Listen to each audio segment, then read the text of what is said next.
I had always dreamed of visiting China. Since my college days, when I first started learning Mandarin, I imagined myself walking through the ancient streets of Beijing, standing in the shadow of the Great Wall, and experiencing the culture I had admired from afar. My husband, Daniel, never shared my fascination, but he wasn't against the idea either. So when we both managed to get time off work, I seized the opportunity. "Why China?" he had asked as we browsed through flights. "Because I've dreamed of it forever," I replied, unable to contain my excitement. He had just shrugged. "As long as there's good food, I'm in." It was enough for me. Arrival in Beijing. The flight was long, but I barely noticed.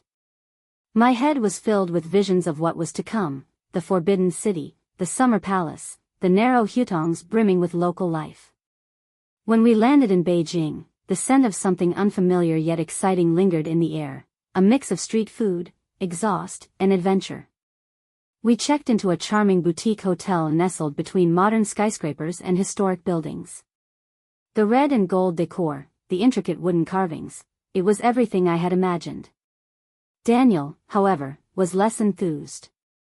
"Nice place," he commented absently, already reaching for his phone. I ignored it. This was my dream trip. Nothing would ruin it. Exploring the city. The next few days were a whirlwind of experiences. We visited the Great Wall, its vastness stretching endlessly beyond the misty hills. We wandered through the Forbidden City, where echoes of history whispered between the ancient walls. And we indulged in Peking duck at a famous local restaurant, where Daniel finally showed some enthusiasm. "Okay, I admit," he said between bites, "this is amazing." I laughed. "Told you." We joined a guided tour of the city, led by a young Chinese woman named May. She spoke flawless English and had a warmth that made everyone instantly comfortable. Her passion for Beijing was contagious, and I found myself captivated by her knowledge of the city's history and traditions. Daniel, too, seemed to take a liking to her, though in a way I didn't quite recognize at the time. A suggestion for relaxation. On our fourth day, after hours of exploring the crowded streets and markets, I suggested we unwind. "How about a massage? My feet are killing me." Daniel stretched lazily on the hotel bed. "I think I'll pass." "You go ahead." "You sure?" "Yeah, I just want to relax here."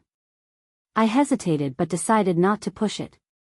A traditional Chinese massage was on my list of must-try experiences, and I wasn't going to let his lack of interest stop me. So I went alone. The turning point. The spa was a popular one, nestled in a quiet alleyway filled with the aroma of jasmine tea. I was eager, but my excitement quickly deflated when the receptionist informed me they were fully booked. Disappointed, I left and headed back to the hotel. Maybe I could convince Daniel to go out for a late dinner instead. As I stepped into our room, my heart stopped. There, in our bed, tangled in sheets that still smelled of our shared mornings, was Daniel.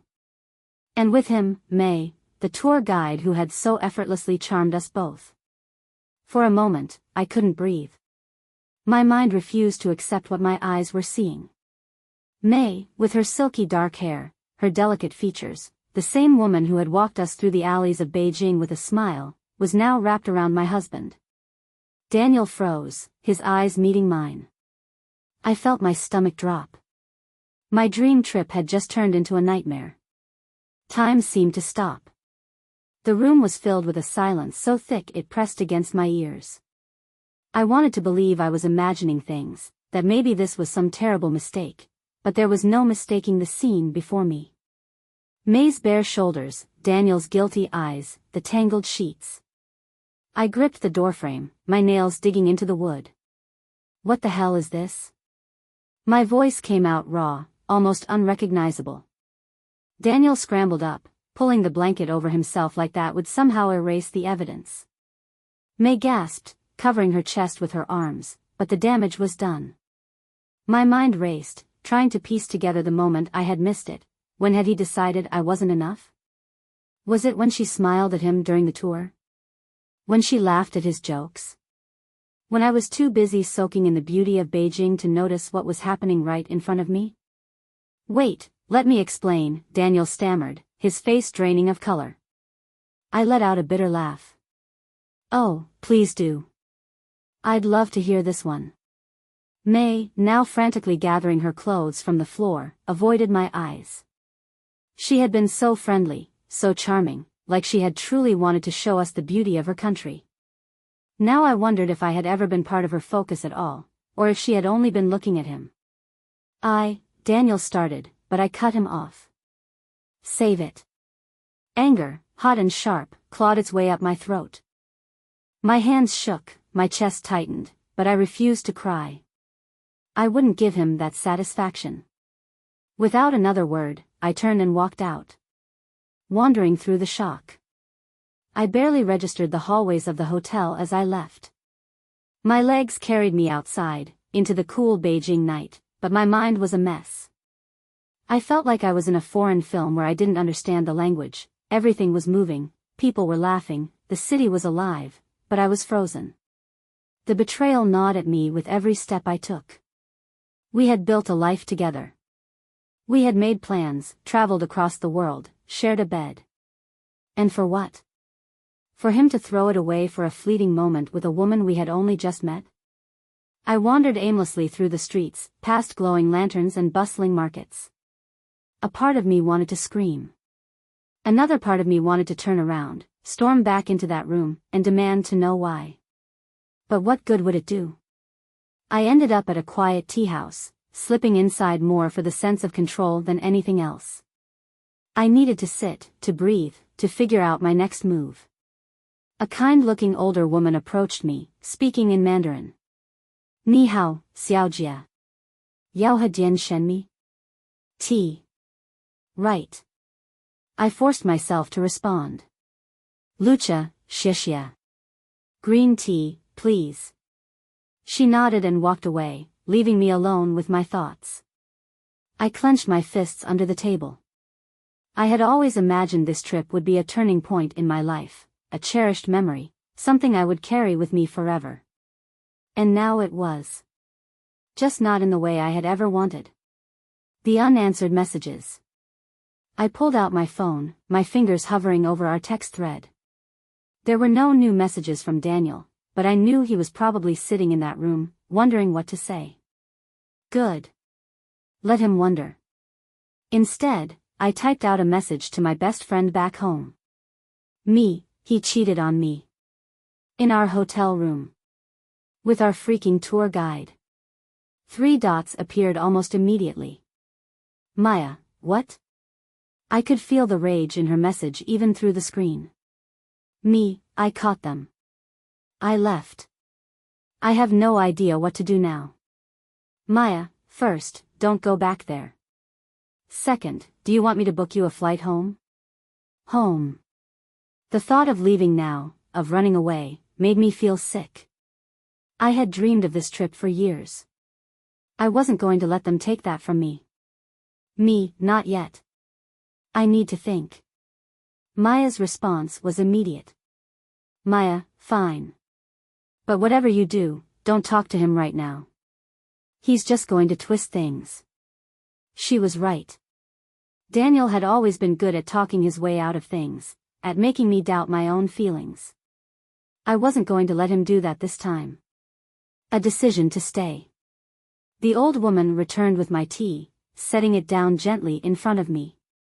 Manha, she said softly. Take your time. I exhaled. Maybe that was exactly what I needed to do. For now, I wasn't going back to that hotel room.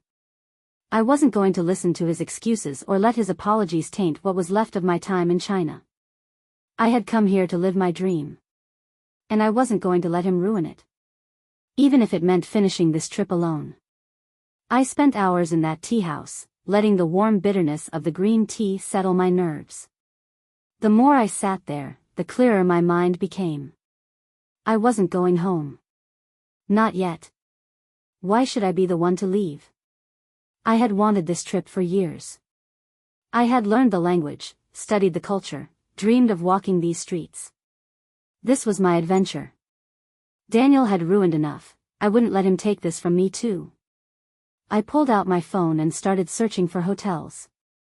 There was no way I was going back to the one I had shared with him. The thought of even stepping into that room made my skin crawl. Within minutes, I had booked a new place, a small but cozy hotel near the Temple of Heaven. It wasn't far from where I was, and it was perfect. The final goodbye. I wasn't ready to face him, but I needed my things. Taking a deep breath, I ordered a cab back to the hotel, my stomach twisting with nerves. The ride felt longer than it was, and when I arrived, I hesitated before stepping inside. My key card still worked. The room was dark except for the dim glow of the bedside lamp.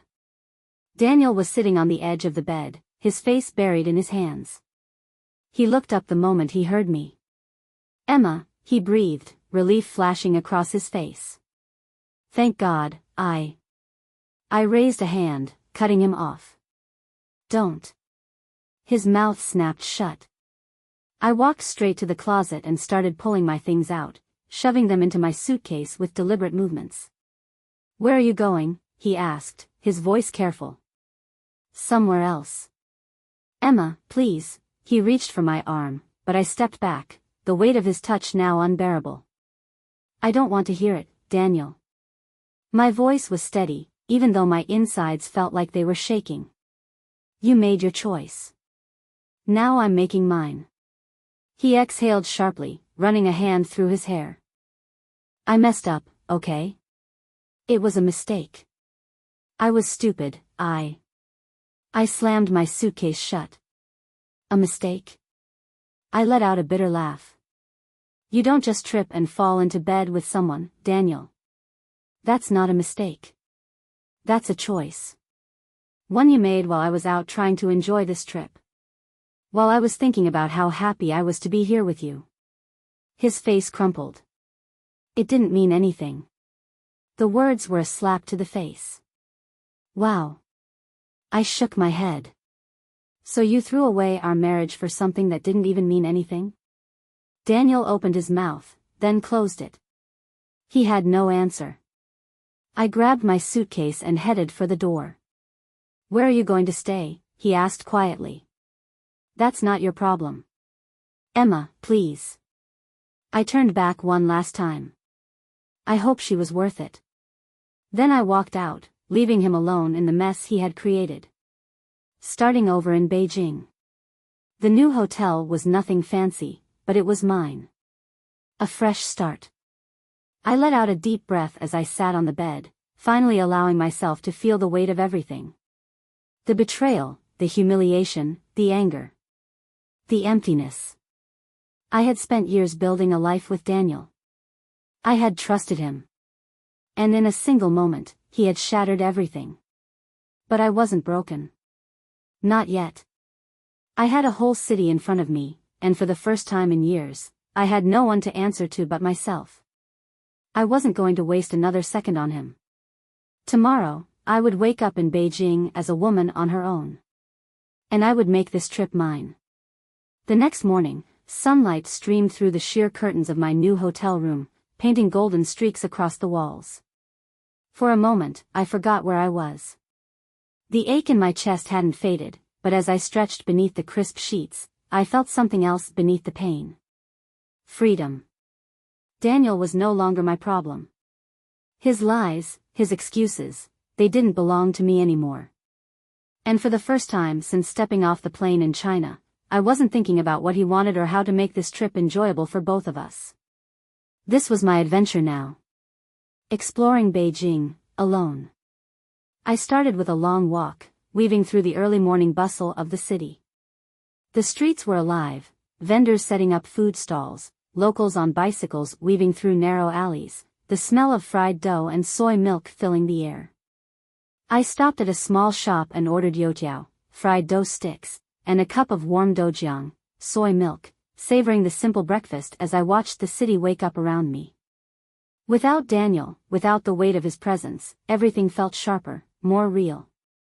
I made my way to the Temple of Heaven, a place I had always wanted to visit. The vast park was filled with locals practicing Tai Chi, elderly men flying kites, and groups playing traditional Chinese instruments. I wandered through the circular halls, the intricate blue and gold details shimmering under the morning sun. For the first time in days, I felt something close to peace. Until my phone buzzed. A message from him. I hesitated before looking. "Daniel, where are you?" I exhaled sharply. I shouldn't have been surprised. Of course, he wasn't going to let things end so easily. Another message popped up. "Daniel, I know I messed up. Can we please talk?" Talk? What was there left to say? I locked my phone and shoved it deep into my bag. I wasn't going to waste another moment on him. A new connection. As I walked through the park, I stopped to admire a calligraphy artist painting large Chinese characters on the pavement with water. The strokes were smooth, deliberate, disappearing as they dried in the sun. I recognized some of the characters: peace, strength, rebirth. "You read Chinese?" I turned to see a man about my age, tall and dressed casually, with a camera slung over his shoulder. His Mandarin had the faintest hint of a foreign accent. "A little," I admitted. He smiled. "I always love watching these artists. There's something poetic about writing that vanishes before your eyes, don't you think?" I nodded, and for the first time in days, I smiled back. "I'm Alex," he said, extending a hand. "You traveling alone?" I hesitated, but why not? "Yeah," I said finally. "I am now." He raised an eyebrow but didn't press.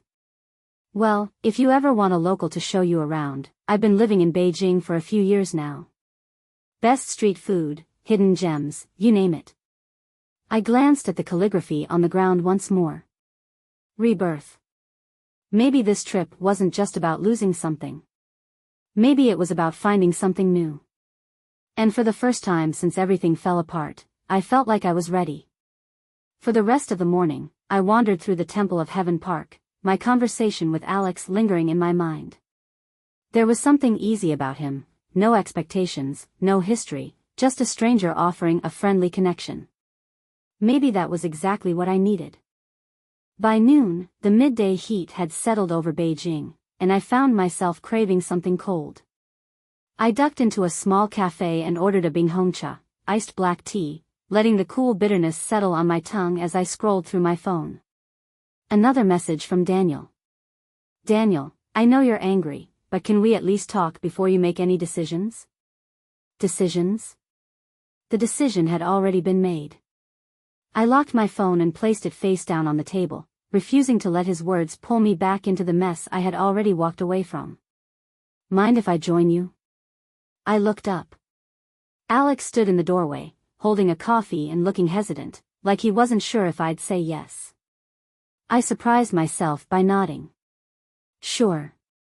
A conversation with no strings. Alex took the seat across from me, setting his camera on the table. Up close, I noticed how kind his eyes were, the way they crinkled slightly when he smiled. "So," he said, stirring his coffee, "what brings you to China?" I hesitated. The truth was complicated. "I studied Mandarin in college," I said, picking the safest part of my answer. "I've wanted to visit for years."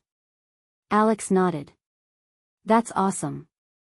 A lot of people dream about coming but never actually do it." "Yeah," I said, my fingers tightening slightly around my cup. It was supposed to be a trip with my husband. But, I swallowed. Things didn't exactly go as planned. Alex studied me for a moment, but instead of pushing for details, he simply said, "That sucks." I let out a breath I hadn't realized I was holding. No pity, no invasive questions, just acknowledgement. "Yeah," I said. "It does." For the first time since everything fell apart, I felt like I could breathe. An invitation to the unexpected. We talked for a while, about travel, about Beijing, about the places he had discovered since moving here. "You said you wanted the full experience, right?" he asked, finishing the last sip of his coffee. I raised an eyebrow. "Yeah? Then you can't leave without trying the best street food in the city." He grinned. Let me take you to one of my favorite spots. No pressure, but I promise it'll be better than whatever sad hotel buffet you were probably planning to eat at tonight. I laughed, something I hadn't done in days. For a split second, doubt crept in. Was I really about to go off with a stranger in a foreign country? But then I thought about the alternative, going back to my hotel room alone, scrolling through messages from Daniel, sinking further into the weight of betrayal. No. I wasn't going to do that. I had come to China for an adventure. Maybe it was time to actually have one. I picked up my bag and stood. Lead the way. Alex's smile widened, and just like that, my trip took a turn I never could have expected. Alex led me through a maze of narrow alleyways, where the smell of sizzling meat, fragrant spices, and freshly baked buns filled the air. The hutongs were alive with movement, locals chatting in rapid Mandarin, vendors flipping skewers of lamb over open flames, the occasional motorbike weaving through impossibly tight spaces. Welcome to the real Beijing, Alex said with a grin. I glanced around, my senses overwhelmed in the best way possible. I can't believe I almost spent the night eating room service. He laughed. That would have been a crime. We stopped at a tiny stall where an elderly man was kneading dough with practiced ease. The sign above read Jianbing, a traditional Chinese breakfast crepe. You have to try this, Alex said, ordering two. It's crispy, savory, and totally life-changing. I watched as the vendor spread batter onto a hot griddle, cracked an egg over it, then added crispy wonton, green onions, hoisin sauce, and chili paste before folding it up like a burrito. I took my first bite, and immediately understood why Alex called it life-changing. The crunch, the layers of flavor, the perfect balance of heat and sweetness, it was unlike anything I'd ever tasted. Okay, I admitted between bites, you were right. He smirked. Told you. We ate as we walked, the city unfolding around us in ways I hadn't experienced before. Without Daniel's presence, I wasn't filtering everything through our dynamic. I wasn't worrying about whether he was bored or checking his phone. I was here, fully present, fully experiencing the moment.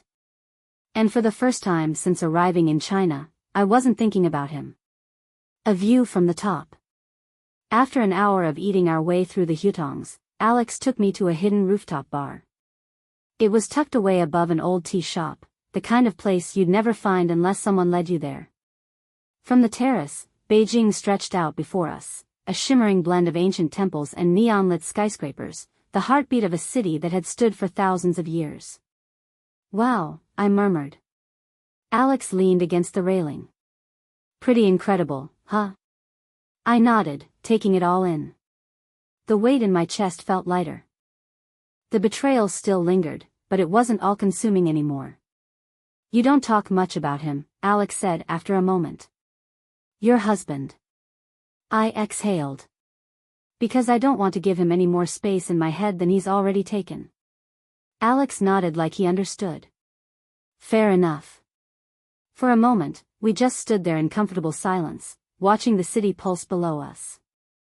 Then, impulsively, I turned to him. Tell me something. He raised an eyebrow. Something like what? Something I don't know. Something about this city, or you, or just anything that has nothing to do with my past. A slow smile spread across his face. All right. How about this? He pointed toward the skyline. See that pagoda over there? I followed his gaze. Yeah. It's rumored that if you make a wish there under the full moon, your life will change in unexpected ways. I smirked. That sounds like a tourist trap. Probably, he admitted. But who cares? Sometimes, we need to believe in something, even if it's just for the fun of it. I thought about that for a moment. Maybe I wasn't ready to believe in new beginnings just yet. But standing here, with a city full of possibilities stretching before me, I realized something. I didn't have to have all the answers right now. I just had to keep moving forward. And for tonight, that was enough. The air on the rooftop was crisp, carrying the scent of the city, spice, smoke, and the distant sweetness of jasmine tea. I hadn't expected to feel this light. It was a strange sensation, standing in the heart of Beijing with a near stranger, feeling more myself than I had in years. But reality had a way of creeping back in. When I finally checked my phone, I saw another message from Daniel. Daniel, I know you don't want to talk, but please, Emma. Can we just meet once? Let me explain. I should have ignored it. I wanted to ignore it. But my fingers hovered over the screen, my stomach twisting. A part of me hated how much I still craved an explanation. You okay? Alex's voice pulled me back. I sighed. He won't stop texting me. Alex didn't push, didn't tell me what to do. He just nodded. Do you want to see him? The question lingered between us. Did I? No. But maybe I needed to. A final confrontation. The next morning, I agreed to meet Daniel at a quiet cafe near my hotel. When I arrived, he was already there, looking exhausted, his fingers wrapped around a half-drunk cup of coffee. For a brief moment, I saw the man I had married, the one who made me laugh, the one I had trusted. But trust was gone now. Emma. His voice was soft, almost desperate. I sat down across from him, keeping my expression unreadable. Say what you need to say. He exhaled, running a hand through his hair. I screwed up. Yeah. I got that part. I didn't plan for this to happen, he said. It was stupid. It was. I don't even know what I was thinking. I clenched my jaw. That's the thing, Daniel. You were thinking. You made a choice. His face crumpled. I love you. I let out a hollow laugh. You don't get to say that. Not anymore. Emma, please, he whispered. I want to fix this. Fix what? My voice sharpened. The fact that you cheated on me? Lied to me? That I caught you in our bed with someone else? He looked down, ashamed. I took a deep breath. You don't love me, Daniel. You just don't want to be the bad guy. You don't want to be the man who destroyed his marriage. But you did. And now you have to live with that. Silence stretched between us. For the first time since this nightmare started, I realized I wasn't shaking. I wasn't crying. I wasn't hoping for some magic words to fix everything. I was just done. I stood up, my chair scraping against the floor. I'm not coming back, Daniel. He looked up at me, his eyes filled with regret. Emma. I shook my head. No more words. We're over. And with that, I walked away, without looking back. Closing one door, opening another. The moment I stepped outside, I let out a long breath. It was like something heavy had been lifted from my chest. For the first time in a long time, I felt free. And maybe, just maybe, I was finally ready to start living my life. The cafe door shut behind me, muffling the world inside. I stood on the street, the hum of Beijing around me, motorbikes zipping past, vendors calling out their daily specials, the rhythmic chatter of people going about their lives. And then there was me. For the first time in years, I wasn't part of an us. I wasn't Daniel's wife, wasn't tied to his choices or his mistakes. I was just Emma. And I had no idea what came next. An unexpected invitation. I wandered aimlessly for a while, letting my feet carry me through unfamiliar streets. Then, almost instinctively, I pulled out my phone. One unread message. Alex, hey, I'm checking out an art district this afternoon, thought you might like it. No pressure. I hesitated. This trip was supposed to be about us, about Daniel and me experiencing China together. But now, that vision was gone, shattered beyond repair. So why was I still clinging to a plan that no longer existed? I exhaled. Me, where should I meet you? The 798 Art District. Alex met me outside a graffiti-covered alleyway, hands in his pockets, a knowing smirk on his face. I was almost sure you wouldn't come. I rolled my eyes. What, and miss out on your expert tour guide skills? He laughed. Fair point. The 798 Art District was unlike anything I had seen so far in Beijing. It was a sprawling maze of old industrial warehouses turned into contemporary art galleries, cafes, and street performances. Every wall was a canvas, murals stretched across brick buildings, sculptures stood in open courtyards, and avant-garde installations filled abandoned factories. It was chaotic and beautiful. Alex led me through the narrow streets, pointing out his favorite pieces, occasionally snapping photos with his camera. At one point, we stopped in front of a massive mural, a woman's face, painted in soft blues and golds, her eyes half closed like she was lost in a dream. She looks peaceful, I murmured. Alex tilted his head. Or maybe she just stopped fighting whatever was holding her back. I turned to him. Is that your subtle way of giving me life advice? He grinned. Maybe. I smiled, but his words stayed with me. Letting go. We spent the afternoon exploring, sipping coffee in a quiet rooftop cafe, and watching an impromptu performance by a group of local dancers. For the first time in days, I wasn't thinking about Daniel. I wasn't thinking about what I had lost. I was just here. And maybe, just maybe, I was ready to stop fighting the past and start embracing what lay ahead. As the sun dipped below the rooftops of the 798 Art District, the city transformed. The warm hues of dusk painted the sky in soft gold and violet, and the neon signs flickered to life, casting their glow onto the cobblestone streets. Alex and I strolled without direction, past street performers, artists packing up their canvases, and couples sharing quiet conversations at outdoor cafes. I felt lighter, as if with every step, I was shedding the weight of my old life. It was strange, this in-between space I had found myself in. I wasn't mourning Daniel anymore, but I wasn't quite whole yet either. And maybe that was okay. A moment of honesty.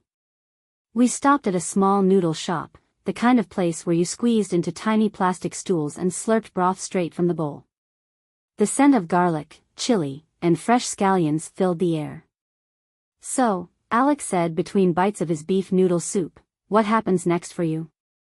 I twirled my chopsticks between my fingers, considering his question. I don't know, I admitted. I was supposed to go back home and return to my normal life, but that life doesn't exist anymore. He nodded as if he understood. And that scares you? It terrifies me, I said, laughing softly. But also, it kind of excites me. Alex raised his bowl in a mock toast. To terrifying new beginnings. I smirked. That's a terrible toast. Maybe, he grinned, but it fits. I clinked my cup of tea against his bowl. To terrifying new beginnings. And just like that, something shifted inside me. A call I didn't expect. As we left the restaurant, my phone buzzed. For a second, I thought it was another message from Daniel, but when I looked at the screen, my stomach twisted. It was from my boss. Boss, hey, I know you're on vacation, but we need to talk when you get back. Urgent. I stared at the message, my heart pounding. What's wrong? Alex asked, noticing my sudden change in expression. I swallowed. I think my job might be in trouble. For the first time since leaving Daniel, I felt real fear. If I lost my job, what would I have left? Alex studied me for a moment before speaking. Maybe this is the universe's way of pushing you towards something new. I scoffed. Or maybe the universe is just trying to ruin my life all at once. Or maybe, he said with a small smile, it's setting you free. I looked up at him, unsure whether to laugh or cry. Was that what this was? Freedom? Or was I just standing at the edge of something I wasn't ready to face? The edge of a decision. That night, as I lay in my hotel room staring at the ceiling, I thought about my next move. I could go home, beg for my job, try to salvage the remnants of my old life. Or I could take a leap into the unknown. For the first time in my life, I wasn't bound to anyone. No husband, No routine. No certainty. Just endless possibilities. And maybe, for once, that wasn't a bad thing. The next morning, Beijing felt different. Maybe it was the crisp air or the soft light filtering through the city's haze, but something had shifted. Or maybe I had. I had spent the night tossing and turning, my mind looping through all the possibilities, going home, fighting for my job, pretending none of this had happened. But the more I thought about it, the more I realized, I didn't want my old life back. That life had been built around Daniel. Around the illusion of security. Around settling. And now that illusion had shattered. Maybe it was time to build something new. One last conversation. I sat in a quiet cafe, watching the steam curl from my cup of tea when my phone buzzed again. Daniel. I hesitated, then finally opened the message. Daniel, I get it now. I ruined everything. I don't expect forgiveness, but I needed to say it. A few weeks ago, I would have been desperate for these words. I would have clung to them, dissected them, looked for a way to fix what had been broken. But now? They felt empty. There was nothing left to fix. I didn't respond. Instead, I took a deep breath and deleted his messages. A leap of faith. Later that afternoon, I met Alex for one last adventure before I left Beijing, hiking up a hill just outside the city to a quiet temple, one that wasn't in any tourist guidebooks. The view stretched endlessly, mountains and rooftops merging beneath a golden sky. Do you think you'll come back? Alex asked as we stood at the edge of the temple steps. I glanced at him, then back at the horizon. I don't know, I admitted. But I do know I'm not going back to my old life. He smiled. Then maybe you already have your answer. I didn't know what was next. Maybe I'd go home and start fresh. Maybe I'd travel longer, let the world pull me in a new direction. For the first time, I wasn't afraid of not knowing.